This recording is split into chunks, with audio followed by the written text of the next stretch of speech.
Hi guys, welcome back to Literal Ink. And well, today we have a special guest we didn't expect. Can you introduce yourself, please? Yes, of course. My name is Karla Leal. I am a graduate of Lengua Inglesa. Can't remember how many years ago I graduated. 2005? Yes, good 17 memory. years. Yeah, around that. Oh, yeah, that's me. Well, I'm Greg again, And I'm your Ashley. host, and we have Ashley here. Yeah. And well, I think it's really interesting to see someone with a really different path than most of the people that we have interviewed, especially Lingua Inglesa graduates. So we would like for you to tell us a little bit about you. Okay, so as I said, I graduated quite a few years now. After I graduated, I didn't go into teaching straight away. So I spent about a year and a half um, working somewhere else in a different industry until I applied to go and work as a teaching assistant in London. Something which I never thought was going to happen. I never thought I was going to be accepted. It turned out that I did, and funny enough, if you remember Frank, but it was also Paola Portillo and Angelica Govea. The three of us went that year, so we were accepted. So we went to work in London as teaching assistants. So we had to go through the whole process of applying to the British Council and SEP and all of that.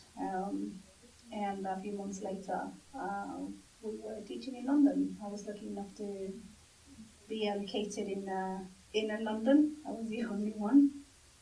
The rest of them were outside of London. And yeah, so I was there for a year, and I was mainly there with the intention of applying or seeing what universities were like so that I could do a master's degree. I didn't want to go into the teaching path. I wanted to go into translation. I think it was mentioned before that I was very close. Well, I'm from the same generation as Ivan, and Ivan and I are very close. So we were more into translation as opposed to teaching. And but yeah, somehow I ended up being there and becoming a teacher. Well, that sounds really interesting, but I think it would be also interesting to take it back and we'll ask you how did you find out about Lengua Inglesa and what made you want to join the major? Well, like anyone at that age, I was a little bit lost, to be honest. I didn't know what I wanted to study. My English wasn't the greatest at the time, and I can't really tell you for sure how I found out about the degree. But when I found out about it, I do remember like coming over and just getting the syllabus and trying to find out what the whole thing was about. And I thought it was incredibly interesting because I really enjoyed reading, and there were a lot of things that really got my attention. Again, it was not because of the teaching side; it was because of the translation side of it. But unfortunately, I don't think, and I'm probably going to get in trouble by saying this, I don't think at the time the translation was a very strong aspect of the degree. Yeah, so there was a little bit of frustration on my behalf, knowing that there wasn't a strong focus, like most of the focus was on the actual teaching aspect. But in the end, I mean, who knows, I ended up teaching anyways. I mean, and I don't regret it, don't get me wrong. But yeah, so when I went to London, I actually I applied, and I was looking for translation related stuff as opposed to teaching. But even then, I ended up getting taking back to teaching. That's really interesting, and I think that happens to a lot of people, even if it's not so far from here. I think that a lot of people, even if they don't like teaching, they have to start that way because it's the most widely available option Yeah, to start. and yeah, it's interesting that you say that because, as I said, I was really reluctant to go into teaching. So for the first year after I graduated, I wasn't actually working in teaching. I was working in something else, and then same thing. I go to London, I come back, and then I go back to London, and I end up teaching because that's where it was taking me, and everything was just kind of like pointing that way. Yeah. And how different is to teach in London and to teach like here in a Mexican context? Because I suppose that it's completely different. And also for the kind of classes that you give. Okay. So obviously over here, the context would be Spanish speakers only. So you have that nice little thing where I don't know how you guys feel about translation, using translation in teaching, and then just saying like when a student has a problem understanding a word and using translation to make them understand and to help them. So obviously that's something that you can use as a tool, and but it can also be a disadvantage because the students they would always try to say, oh, just say it in Spanish, just say what it has. That's why a lot of English learning students struggle speaking because they think in their native language always, especially if you will teach them that way, right? Yeah. With the support of the language. of the native language, yeah, first language. And we've seen that in many classes that if you have the language as a reference, in some ways it can hold them back from learning that quickly, especially in the thought process aspect of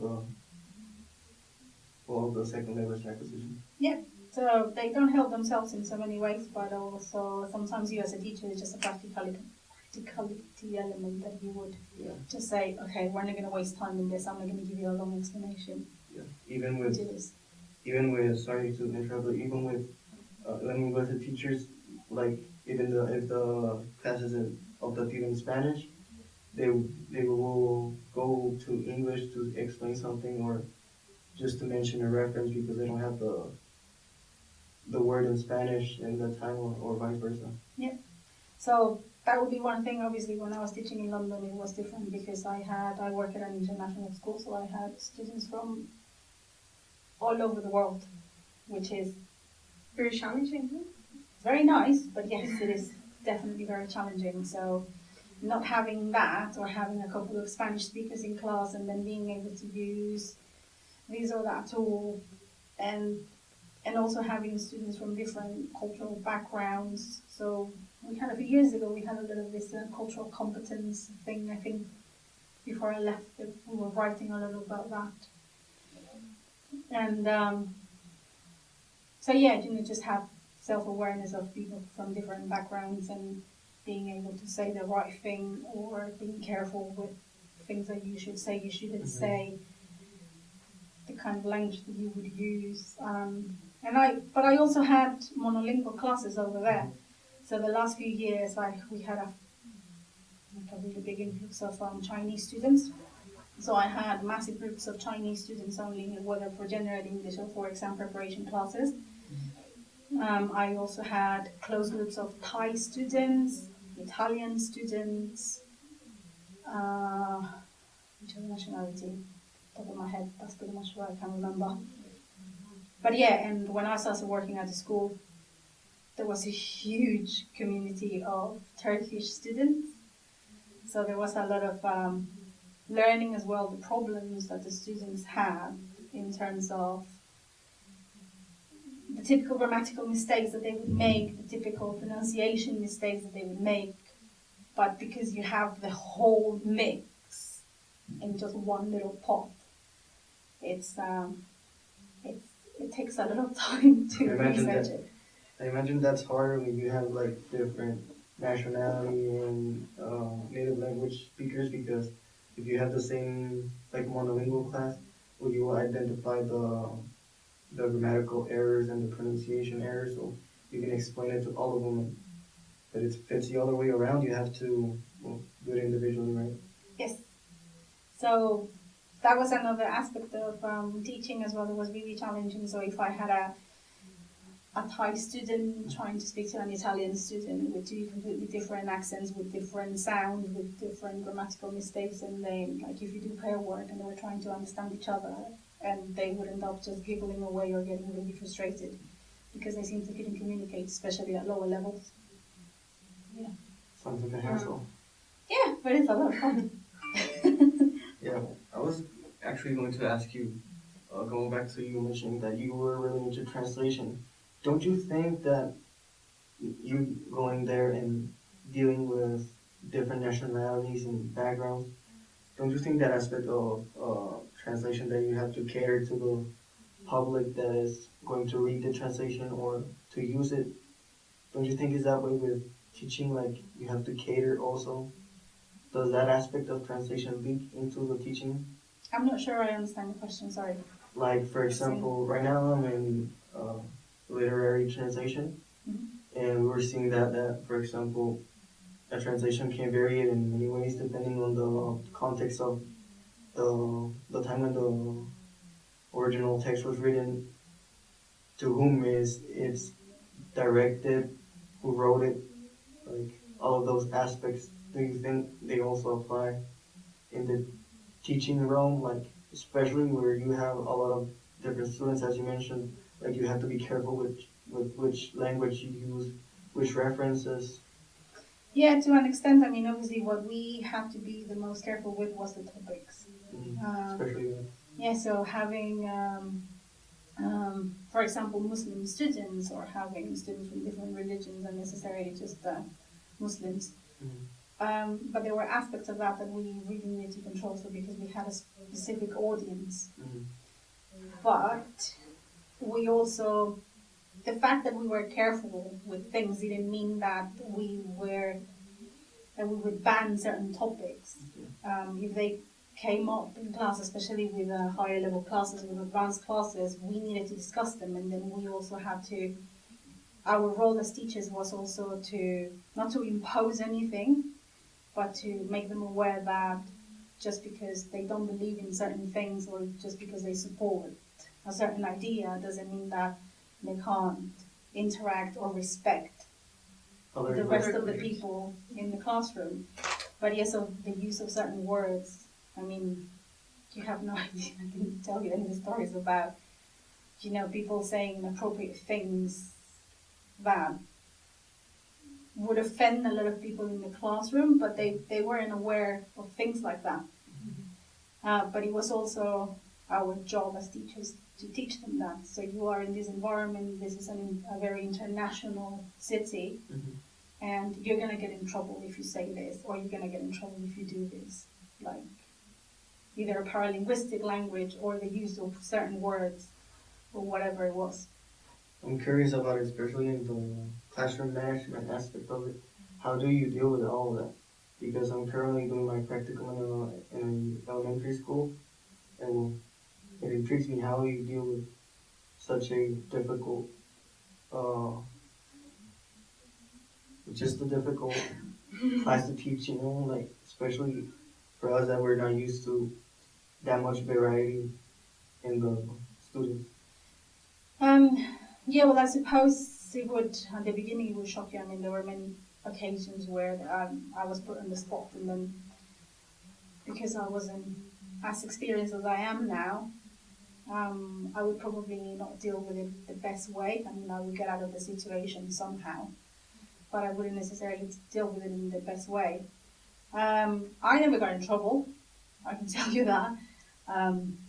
But it also depends on a lot of your personality as a teacher and how you deal with it. Because a lot of the times, a lot of the teachers, as I said to you, the best thing or the easiest way of dealing with it was avoiding it and just kind of like ignoring the comment, moving on. I wasn't like that. I would just say, all right. So just stand up. It's like, it's just write that on the board of the board. Just going to pause this for a second. Let's talk about this. To give you an example,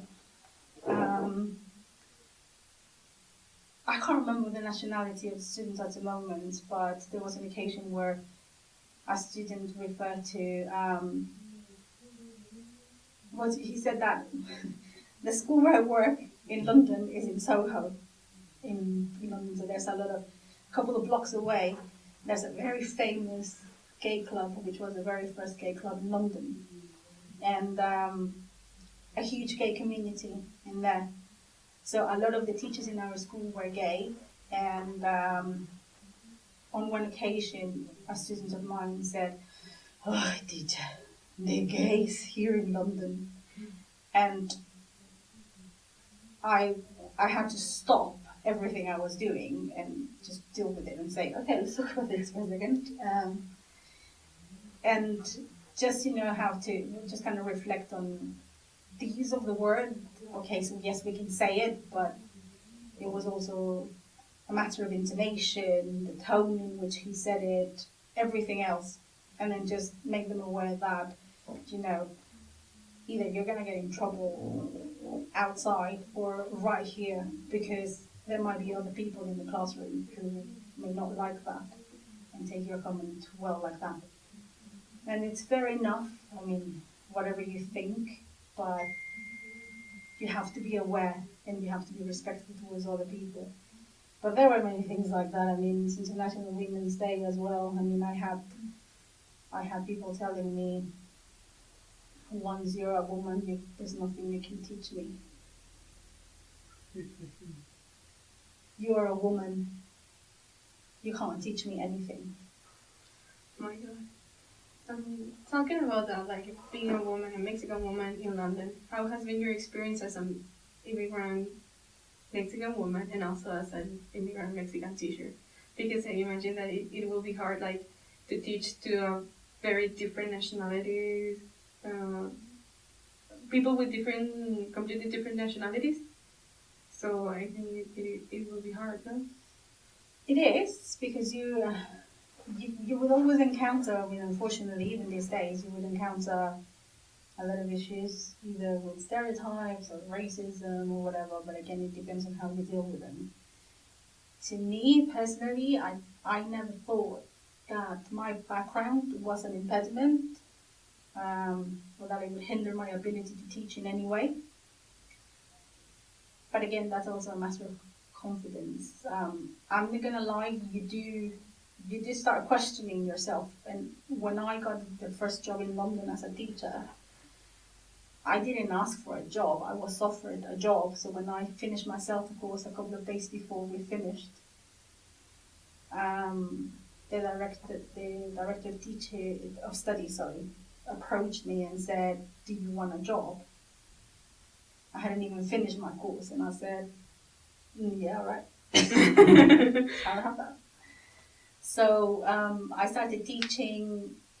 So I finished the course, and then I can't remember if it was 2 or 3 weeks after, I started teaching with them, and it was on the week that we had a British Council inspection. So I was as green as it gets in terms of like fresh out of a CELTA course, the stuff I was telling you about, relearning phonology and all of these things. I was a no-native. Most of the teachers at the school were obviously native. And I had the British Council inspector sitting at the back of my classroom as well, watching my lesson. At the time, was your English the one we have here, most students we have here? American English, or? Well, apparently, I used to have an American accent, and obviously I had input, American input, all over the place, obviously from the teachers and from the teachers here at Lengua Inglesa, and also from television, pretty much everything. So culturally, we are very influenced by that. I think at the moment there's a lot of series which with lots of English accents, and there's a lot more exposure than there was back in the day. But yeah, there is definitely a difference. I mean, I'm pretty sure there might be some sort of recording from years ago, and it would be really interesting to hear it. But yeah, I don't know. And, well, I would suppose that's like intimidating, like going to another country and you're gonna teach in all your color, you have a different accent, different lexicon, so that would intimidate me for some.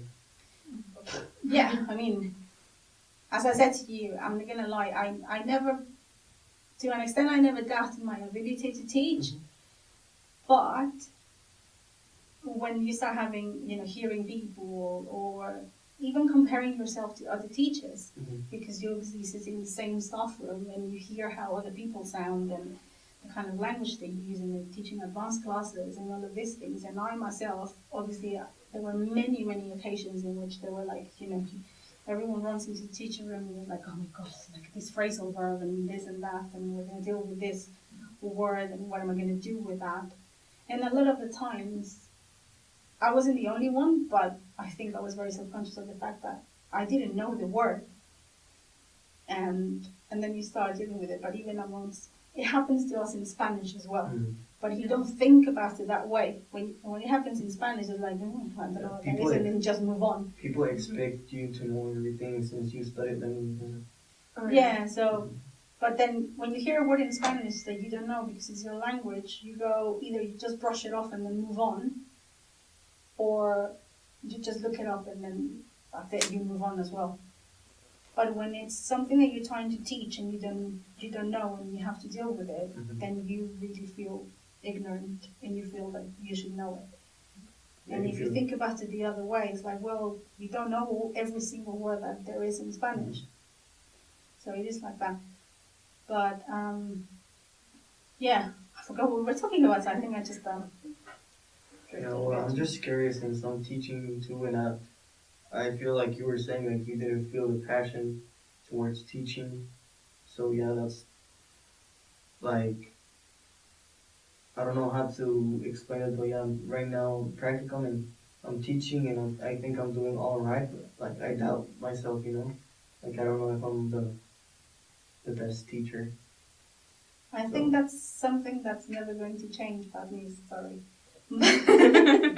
I don't think it has changed to me, because I had a lot of especially when doing teacher training, a lot of the students would say to me, "It's just that you're so confident. You just stand up over there and then you just deliver the lessons and you do this and that."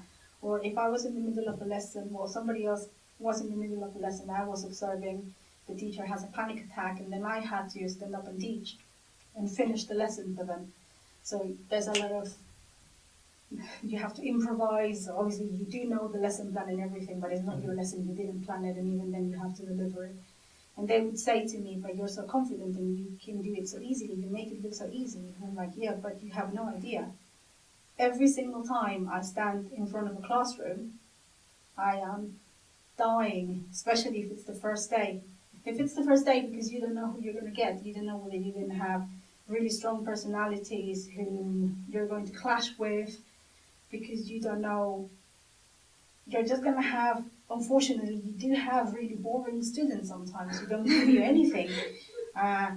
Or you have some really hyperactive students who are just a little bit too much, and you just, so you don't know what you're going to encounter. So the first day is always really, really tough, whether it's teaching a lower level class, a higher level class, or a group of teachers to be. Oh yeah, that's interesting. Yeah. Kind of. But yeah, my hope. Again, if the best thing you can do is just give it a shot. You try it, and then also there are many aspects of English that you can teach. So if you don't like one, try look at something else, and you might like it. Maybe because I'm teaching at a primary school where students aren't even A1, so that's probably why. That is probably why, but there's a lot of people who we had teachers in the school I worked with, which who actually specialize on certain levels. I think at some point, after a few years of experience, then and after you've tried bits and pieces, then you say, I really like teaching advanced levels. Or you're gonna say, I really like teaching lower levels or beginners. I had a colleague whose name was Stephen. We used to work at a secondary school, and then he just hated secondary schools because secondary schools in London are terrible. I worked there for 1 year and I hated it. But then, so he decided to go private school, and he was teaching English over there. But he never, he would very rarely agree to doing a cover lesson. Excuse me. And he would always teach beginners. He always had the beginners levels class ever since I think he became a teacher a few months after I did. I mean, qualified as a self teacher, and he would always have the beginners classes. And if you say to him, "Can you teach?" Not even so like a B1, Mm-hmm. he would freak out. He was Welsh. I mean, he was native. He's like, "No, I don't want to do it once I was," and he would just not deal with it very well. And it was like just in desperate situations that somebody would just go like, "Please, Stephen, like we need you to cover this lesson," and he would do it, but it would just be the most painful experience for him. And you would watch him teach beginners, and it was the most amazing thing ever. And every single one of his students loved him. But he was so good at it. And again, but he knew exactly what he wanted, and he had it all figured out, and that's what he went for. And I think that's very respectable as well. I was all over the place, everywhere, because I wanted to try everything. Mm-hmm. And I don't think I particularly liked one level in particular. It was more about the type of students that I had at the time and everything that I would just go like, "Oh, can I have this class because these lot are good?" So I was saying, "These ones are really boring, so I don't want them." Because there's no point in having an advanced class, for example, in which they say to you, "Oh, we just want to practice speaking," and then you get them and you give them an activity, and then they go, "Okay, yes, so yeah, okay, we're done, teacher." Yeah. And you're like, "Well, yeah, you're advanced. You should be talking. You shouldn't be just expecting me to do the work because I can speak. But you are the one who's supposed to be practicing, not me."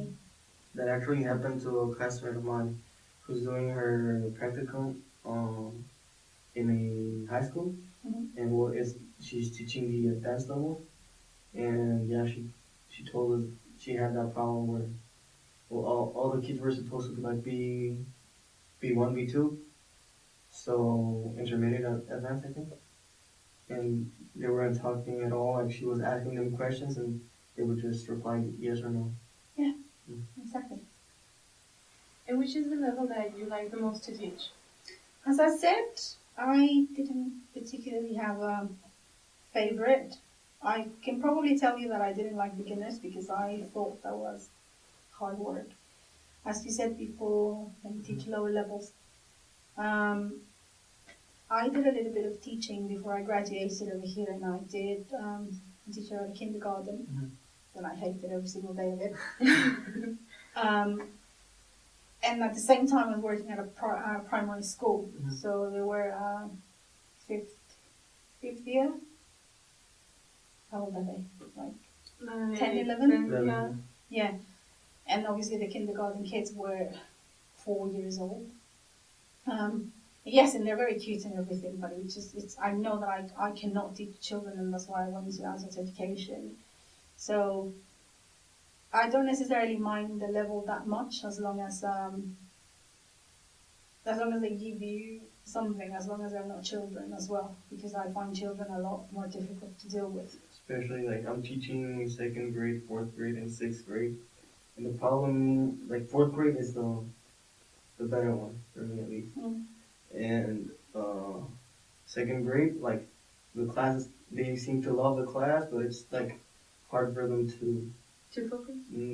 not really to focus. They like the activities I do, but it's hard for them to like learn. They learn it for a little bit, and then we go into the next activity, and they have forgotten about what I taught them. I have to go back, and that's like tiring. And then with sixth grade, since they're going into puberty, they tend to be like rebellious. Yeah. Yeah, so as I said to you, children, teenager, no, thank you. I mean, I did encounter a lot of teenagers at that school because obviously they were not all necessarily adults. Some of them were 18 or less, and it was not just 18 plus. But yeah, so whenever I think I only had one group of children once, close group of children, and then the principal realized how much I didn't like them, and he probably thought this is not a great idea, so let's just keep Karla away from children. So, yeah. That's interesting. And also, I have a question. Are you still into translation? Were you ever into interpretation, also literature? I'm curious about what experiences do you remember about those branches in the major?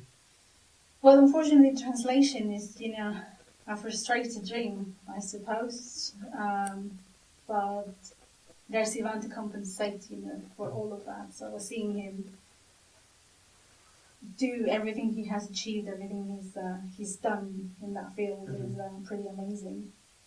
And to an extent, I don't think I would have ever been nearly as good as he is. So yeah, he can have it. But yeah, no, I'm really into it. Obviously, it really frustrates me. I am aware that not to what extent, because I think I've had very brief conversations with Ivan, that there's some people, graduates from Lengua Inglesa, who have done subtitling for Netflix and stuff like that. Yeah. But my goodness, I really hope that is not the ones I have seen, because my husband is Yeah. my husband is British, and he insists on having Spanish subtitles whenever we watch stuff in English, because he is convinced that he will learn Spanish one day. And obviously, I can't help but read the subtitles because I'm listening, and it really frustrates me to see how bad translations are and how unaware whoever did the translation can be of idiomatic expressions and how they don't do their research. So, if you want to be a translator, I think you need to be very committed and not necessarily live in a foreign country or be immersed in the whole use of language and how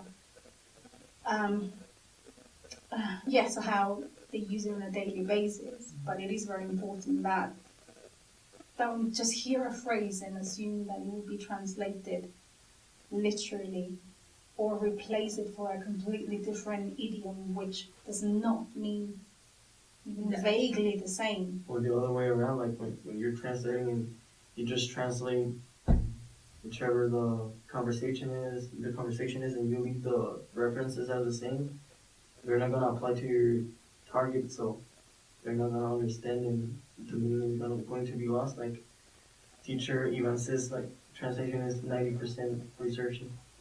Yes. Yeah. As I said to you, you have to do your homework, and you can't just be lazy and do this. Well, I've known that, for example, some streaming platforms like Netflix and all of that, I'm not sure if this is true, but that they just give you like an extract of, I don't know, a series episode or something, but just like 5 minutes, and they don't give you more because it's confidential and everything. So you don't have the complete context to translate that. So you just like do the subtitles and everything, but just about like those 2-3 minutes of a 5-minute conversation, and it's like really hard for that. Mm-hmm. But Yeah. I don't think it works that way. Well, supposedly that's why. I don't know who told me that. A teacher. From what I know, teacher. But the translators work along with the production of Netflix. yeah, sometimes, but sometimes they don't. Yeah, it depends on what Yeah, it on is. the project. But if you think Netflix is bad, wait till you see Amazon Prime. Oh yeah, I have. Especially the dubbing. Oh, I have. It's horrible. Yeah. Yeah, there's a show. It's called The Boys. I don't know if you've seen it. Yeah. So let's just say one of the characters' name it's Soldier Boy, and they translated it as Caporal. Right. Yeah, we could just go on, but again, I mean, if it does work the way you say, that they just give you a transcript completely taken out of context, then you can justify it. But even then, like, there's no reason why, because the whole point of watching a series, and if the person is not proficient in the language, is obviously that they're going to be able to understand it and get the joke or get the whatever it is that they're trying to achieve. Yeah. But A Lengua Inglesa teacher, I don't remember exactly who, because I have had many conversations about this, say that one of her students used to work on Netflix and she quit for the same reason, because she didn't like the way it was managed. I don't know if nowadays it's the same, but she used to complain about that. yeah, I think it depends on For the year? well, especially if they're new, I would see it more likely for them to do that, but I don't think they could do that in all. Probably it was like at the early beginnings of Netflix, like the early days of the platform. Maybe. Yeah. I'm not sure. But it was also very challenging, especially because the translation would be aimed at different, well, regional, right? Mhm. So even within Mexico, we have so many different varieties of Spanish, and we use the language differently, and vocabulary varies from state to state. So never mind talking about Colombian Spanish or Venezuelan Spanish or whichever one you want. Let's forget about the accents. But in terms of idiomatic use, everything else, it's all very complicated, and it would be very difficult to just translate something and then just make it quite generic so that all of the Spanish-speaking countries can understand it and enjoy it and get the joke. And There's actually like a general dubbing, especially also translation comes with it. Like super like the most general Spanish you can make, at least for America, not for Spain, and that's the type of dubbing they will make most fun of, because even like the intonation, everything is like generic and it sounds fake. yeah, Yeah, like it sounds like it's robot. someone's speaking over the actor. It doesn't look natural at all. But yeah, I mean, as I said, I'm not an expert or anything. I'm just looking at it, and unfortunately, I didn't get to go into it. But you can see it, and obviously you can appreciate whether something is good, or something is rubbish. And have you ever studied another language besides English? I have, but never really got to do much with it. I mean, obviously, when I was here, I studied a bit of German. Not that I remember anything. Is Jaime Salmon still around? He was my teacher. I also studied a bit of French here. Yeah, that's pretty much it. But I mean, as I said, once you go, well, once I went to England and started teaching over there, my biggest concern was like I need to learn all of these words and I need to learn all of these idioms and stuff like that. Because yeah, there's a lot of that which you're not aware when you've been outside of that environment. I think that happens even when you come into Lengua Inglesa, since there's a lot of vocabulary regarding like linguistics, literature, translation that you don't know. And Yeah. at least myself, I panicked when I just came into the major because I didn't know a lot of the language you were using. Yeah, I cried my first day. My first day, I literally cried after I read because I couldn't understand many words. Yeah. Because it was like a 20th century true story, but for me it was like really hard, and I was like, what am I reading? What am I doing here? Yeah. So I got a lot of that with some of the texts that we used to get from friends. So again, it's like one word yes, one word no. Yes. It's where's my dictionary? Yeah, really long glossaries. Yeah. Yeah, exactly. Did you have any optativos back then? Electives? Yes. Yes. But I won't remember them. You don't remember? No, I mean obviously I would always go for the translation related stuff. I didn't really go into teaching bits there, but I can't remember them. Well, obviously the foreign languages were also the other optativas that I used to. So Yeah. Because I want to ask you if you could teach an optativa here, what would you make it about, or would you be interested in teaching? I'm not sure I'd be able to answer that question because I don't know what an optativa. So what would be the guidelines for it to qualify as an optativa? So I would need to know first what would be a core subject and what would an optativa be. I would, on top of my head, I would say, so if it's something related to teaching, because obviously that's where my experience comes. I was saying before, I would probably teach material design, So for teaching, for different levels, so I think it's quite interesting.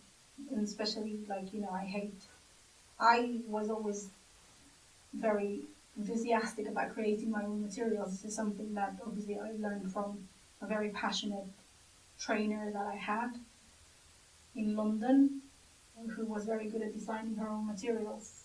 And so just taking a tiny little bit of an activity, which was in a book, and making it 10 times better.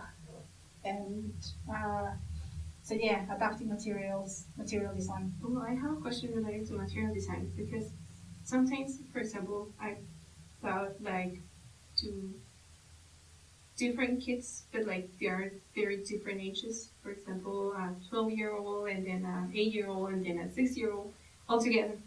Because I sometimes I teach English, but just at my house. And sometimes I used to do like this material that I thought that they will find very interesting because it is related like to the things that they like, the TV shows and everything, but also focusing on the material that I have in the book. And then they were like very bored, and I was like super enthusiastic about this material and everything, and they were like, "Can we go back to the book?" And I was like, "Oh my god! I spent a lot of hours creating all this." Kid. See, this is why I don't like children. No, this happens at all levels. Yeah. So how do you manage like how to create your material if you have, for example, different nationalities, people in a group? I mean, like you can have a French guy and then an Italian, but at the same time you want to create like this amazing material, but at the same time you don't know what exactly to create. Well, the thing is, a combination is the same as with translation. It's a lot of research. So I don't know if you do it over here. I'm pretty sure you do. I mean, it's obviously something that pretty much in every teaching context, especially in English, you would when the student comes to you, and I mean, this was the school I used to work for. There was continuous enrollment. So every Monday we had new students, and every Friday we had students leaving.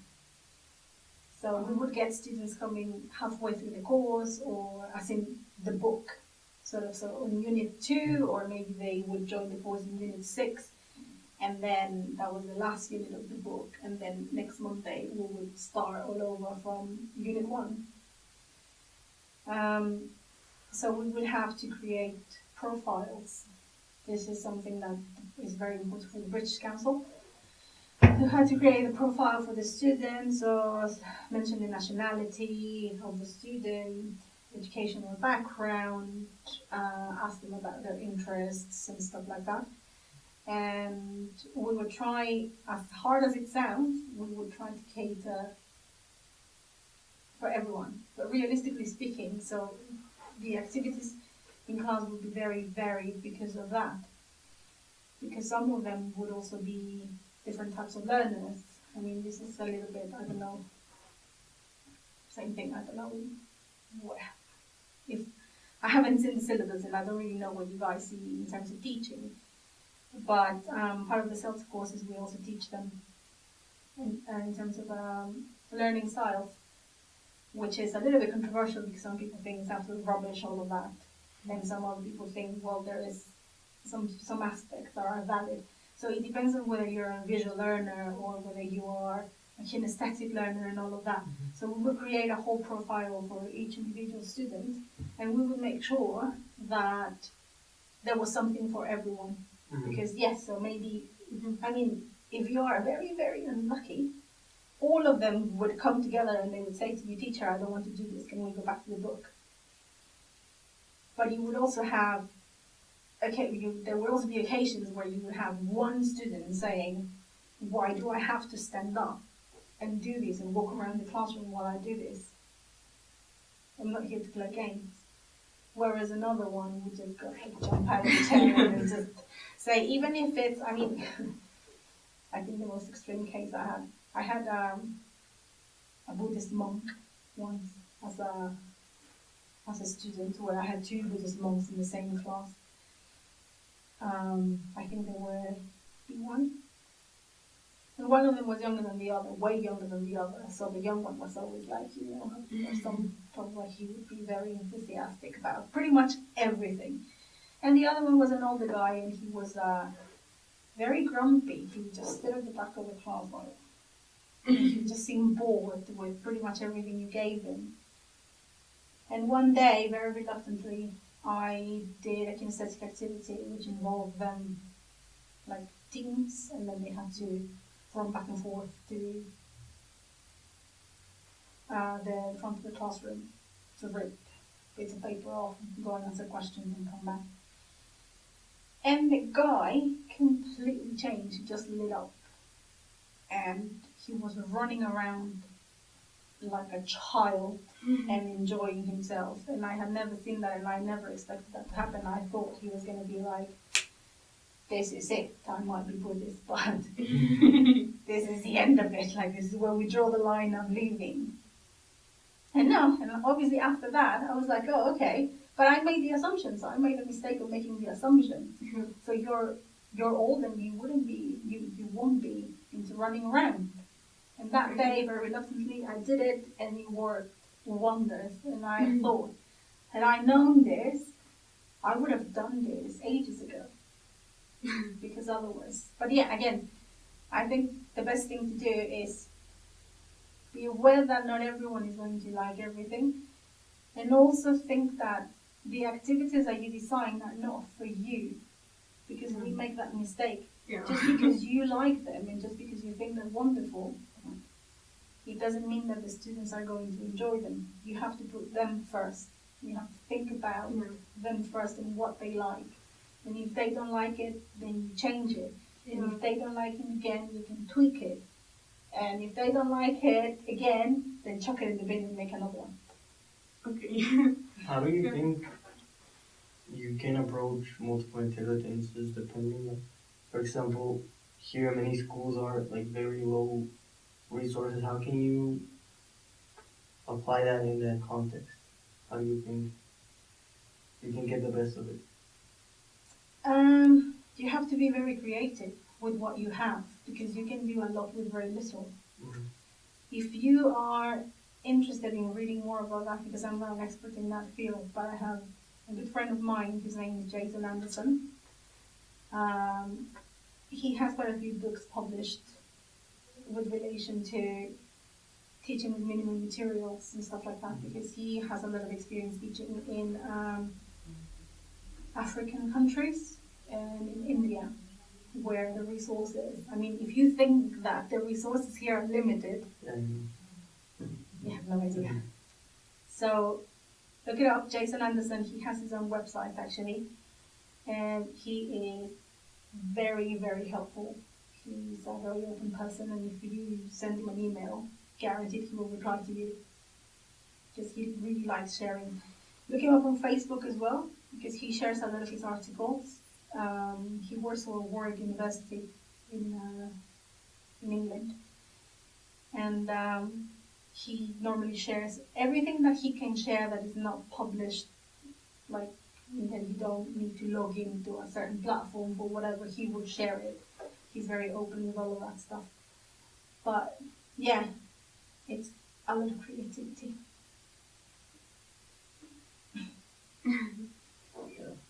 Well, yeah, I just wanted to ask you that since you mentioned the kinetic activities, because last Wednesday we were trying to do like an activity like that where we were teaching kids the numbers from 10 to 20, and then we would make him like we divided them into two teams, and if the one who gathers the number we put up in a paper first, when they were really lazy, and like we were thinking that they were really like an activity where they could like stand up and run around. And yeah, I think that's weird because they're kids, and then a lot of teachers would mention that with kids we should avoid like giving them a lot of like worksheets where they just have to fill in like exercises, and they would love them. Every time we give them exercises, they love them. So I don't know. I don't know why, but like the kids that I know also love like worksheets or like just filling blanks or the books. Yeah. And I'm like, oh my god, I never expect that. I expect them to like kind of different material or like more dynamic or stuff like that. I think that's a lot to do with how teaching has changed in the last few years, I would imagine. So, because again, we make the assumption that because they're kids, they're like running around, but I mean, this is gonna make me sound so old. But when you think about it, like when I was a kid, I was the kind of kid that would always be out and running around and doing a lot of outdoorsy stuff. But I don't think children are like that anymore. No. And also the pandemic didn't help. Like, yeah, so that changed a lot. And again, so we have different types of technology, different things that the kids are exposed to. I mean, I struggle with my nephews who, I just say to them sometimes, so let's go to the park, let's go play some basketball or something. And they don't want to. They want nothing to do with that. They just prefer to be playing video games. So the last thing they want to do is to be running around in the classroom because they're not used to that. It's not something that they do on a daily basis. They don't go out and play with their friends outside, hide and seek or whatever. It doesn't happen anymore. Yeah, it just was interesting to me. Like it was kind of shocking. Yeah. Yeah. But again, this is the thing that as a teacher, we tend to make assumptions, but we also have to be careful with those things. We have to think about, okay, so this has happened, and then you just don't make the same mistake. You're gonna try some different activity, and maybe not just throw a whole bunch of activities at them, but try to use them wisely and try to see what else you can do with that activity. So not have them filling a worksheet and then just leave it there. So mark it and leave it there. So these worksheets, how else can I use it? What else can I do with it? How can I extend this? How can I turn it into a speaking activity? How can I turn it into whatever else? Yeah, that's actually what we were doing since we were teaching in pairs. First we explained the lesson, right? And then we gave them the worksheets, and then we put them in pairs, and they had to, we asked them things related to the worksheet. Yeah, they seem to love that. I don't know. Yeah, but again, don't just waste the worksheet. Think about what else you can do. So don't say 1, 2, 3, 4, 5 questions and then say this is the answer, this is the answer. Okay, move on. Next. Turn it into the next level activity, like where they practice it. There's that my trainer, I was saying to you that she was really passionate about material design and just being creative with activities. They used to have a term. I don't know where it comes from. I've never asked actually. But it's that teacher and some other teacher from New Zealand who's a teacher at King's College now. And they used to say, yeah, so just stretch the monkey, Karla. I don't know, do you know the phrase? Stretch the monkey. I don't know if it's an idiomatic expression, but they will always say, yes, so I've got this activity, and I know that if I do it the way it should be, it would only last me no longer than 20 minutes, from beginning to end, from instructing to delivering feedback. But how can you stretch the monkey? Stretch the monkey. So, think about that. I'll take a note on it. Yeah, what else can you do with that? Can you turn it into speaking activity? Can you turn it into something else? A pronunciation activity, whatever it is. Yeah. Actually, those are the ones, even if you like that, those are the ones that last like 15 minutes because for second grade I teach them by myself and then I plan like 5 activities and sometimes I finish with them in like 30 minutes and I have to think of something and sometimes it takes me like I just explain the topic in the first activity and that takes the whole class. Yeah. So you have to be prepared for the unexpected. How long, what's the longest lesson that you teach? 1 hour? 2 hours? I teach just 1 hour. My lessons used to be 3 hours. That's challenging. So 3 hours to keep a group entertained. I mean, because a lot of it is entertaining students, unfortunately. Otherwise, I just fall asleep. It's quite a challenge. Did you give them a break? Yes, we had a 15-minute break in between. I mean, that wasn't my decision. It was what the school used to be like. But yeah, I used to teach.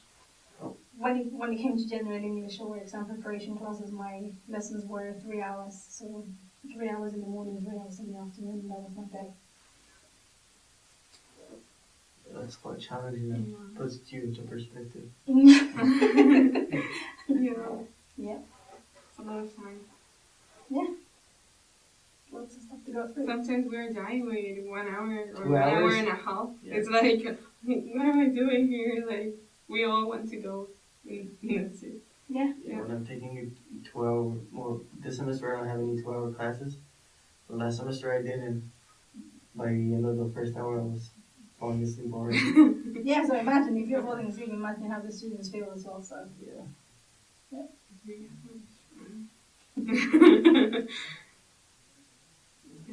So, are you into any literature, or do you remember what were you into when you first joined the major? I think I was into a little bit of poetry at the time, but obviously it was my exposure was obviously more Spanish. Mhm. So coming into Lengua Inglesa gave me opened up a little more of that, and just having lessons with Miss Cristoforo. I don't know if you No. met her. Yeah, she's retired, but yeah, so Miss Cristoforo and obviously with Frank, that opened up a lot of doors. Yeah, less poetry. I mean, I did write a couple of things for Literary Link Were you back in in the day. Federal? And how was literally? How was it back then?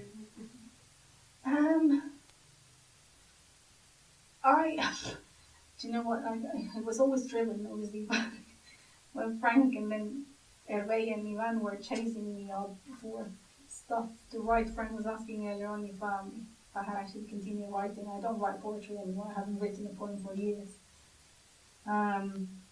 Write a bit of, I've written a few articles, but more teaching related stuff, obviously, and stuff like that. But yeah, I mean, I definitely enjoyed all of the stuff that we got to read when I was here. And yeah, I think depending, like, I even actually like tried to get some of that into teaching, especially with advanced classes or analyzing poems the way that Fran used to do it and stuff like that. But again, it's not for everyone. Just because, same thing, just because you enjoy it as a teacher doesn't mean that the students are going to enjoy it. Well, actually, with me, I joined the major just because of translation, and I didn't even read the syllabus when I joined. I just had dropped out from architecture, and I never read before, and then I started reading the material from the major, and I really started liking analyzing short stories, novels, especially with Frank's objectives. I really like those kinds of classes. Yeah, short stories, I mean, definitely something that I hadn't necessarily read much on, but obviously I enjoyed loads of Joyce Carlos. Oh yeah. We just took that class last semester. Yeah. Mm-hmm. And it was really good. We really liked that. And also her short stories were pretty creepy, but at the same time really good. Yeah. Yeah, and what we did. Yep. Well, I think also a really nice opportunity that teacher Italy canceled so we could interview you. And Yeah. thank you all for coming and giving us your time. No, thank you very much. I don't think everybody's going to take that very well, but no, thank you very much. This has been loads of fun and yeah, a nice opportunity. I think it's really interesting, like, exploring like a completely different experience from at least the rest of the teachers.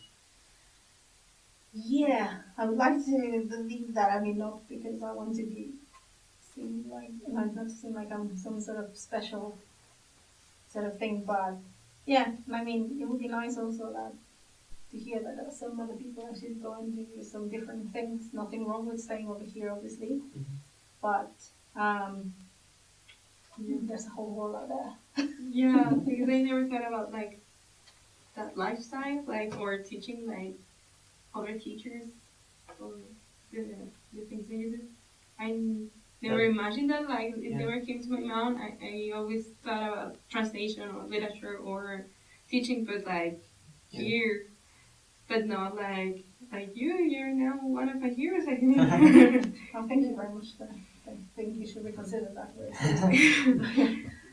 Thank you. Yeah, because I mean, I never imagined like a Lengua Inglesa student can do that, or like working for Cambridge and preparing the materials and training all of those teachers and dealing with different nationalities and all that stuff. It's really amazing.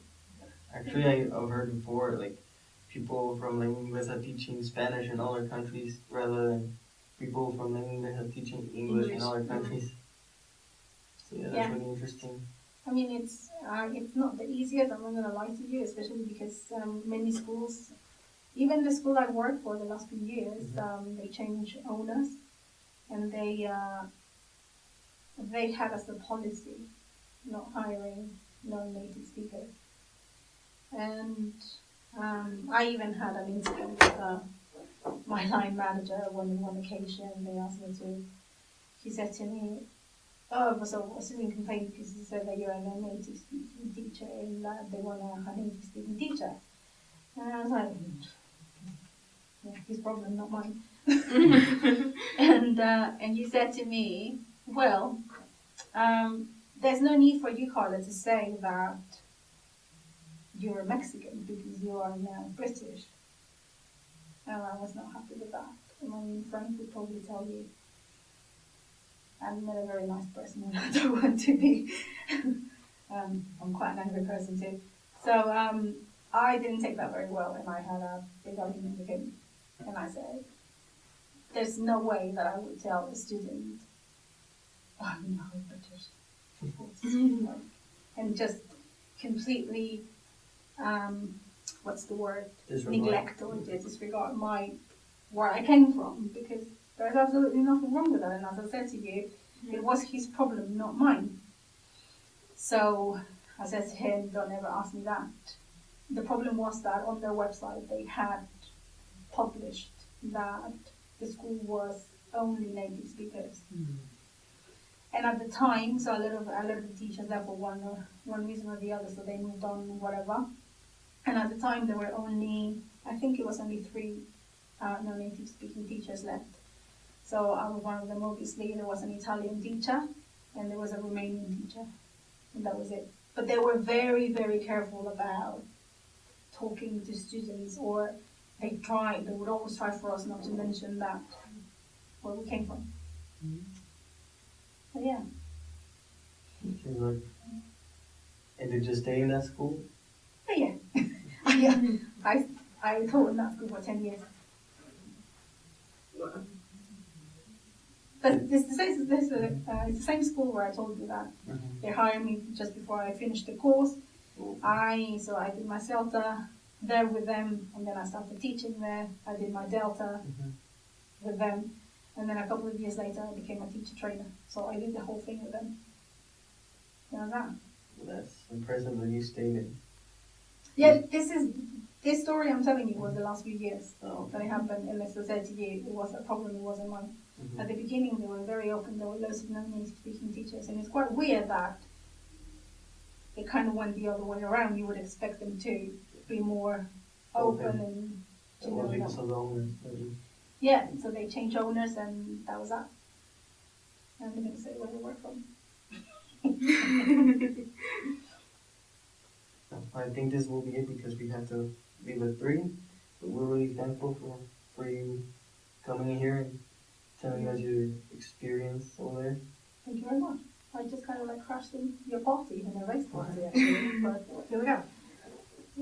Yeah, it was a really nice talk, and you gave us a different perspective as a Lengua Inglesa graduate. So we are very thankful for that. Thank you. Thank you very much. Thank you.